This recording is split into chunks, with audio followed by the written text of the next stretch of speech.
আমি খুব ভালোভাবে বুঝে গেছি তোমাকে যে আর পাবো না। তবে কিছু কথা বলে আজকে তোমাকে নিয়ে, যা কখনো আগে বলা হয়নি। আমি সত্যি তোমাকে অনেক ভালোবাসি। শুধু যে ভালোবাসলেই হয় না, এটা তুমি প্রমাণ করে দিয়েছো। সত্যি বলতে আমি আগে মনে করতাম ভালোবাসাটাই সব কিছু, কিন্তু এখন বুঝতে পারি টাকা ছাড়া ভালোবাসা হয় না। আমি তোমাকে যে পরিমাণ ভালোবেসেছি, সেই ভালোবাসাটা অন্য কেউ তোমাকে বাসতে পারবে না। কিন্তু সব কিছুর বিনিময়ে আমি শুধু অবহেলাটাই পেয়েছি। তুমি যদি শুধু একটাবার আমার ভালোবাসাটা বুঝতে, তাহলে সব কিছু ছেড়ে হয়তো আমার কাছেই চলে আসতে। আমি জানি হয়তো কোনোদিনও আমার কথা তোমার মনে পড়বে না। তোমার খারাপ সময় আমি ঠিকই তোমার পাশে ছিলাম। যখন থেকে তোমার ভালো সময় আসতে শুরু হলো, তখন থেকেই তুমি অনেক দূরে সরিয়ে দিলে।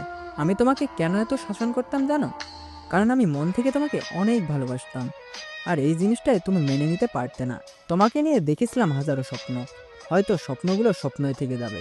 তো আরও অনেক কিছুই ছিল, যার হয়তো কখনো বলা হবে না, আমাদের দেখাটাও হবে না।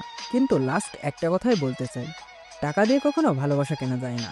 যারা টাকার অভাবে প্রিয় মানুষটাকে হারায়, তাদের মধ্যেও সারাটা জীবন কষ্ট হয়ে থেকে যায়। দিন শেষে বুঝতে পারলাম টাকায় মানুষের জীবনে সব কিছু। আজ হয়তো টাকা আছে, বাট তুমি নাই। সারাটা জীবনই থেকে যাবে হয়তো আফসোসটা।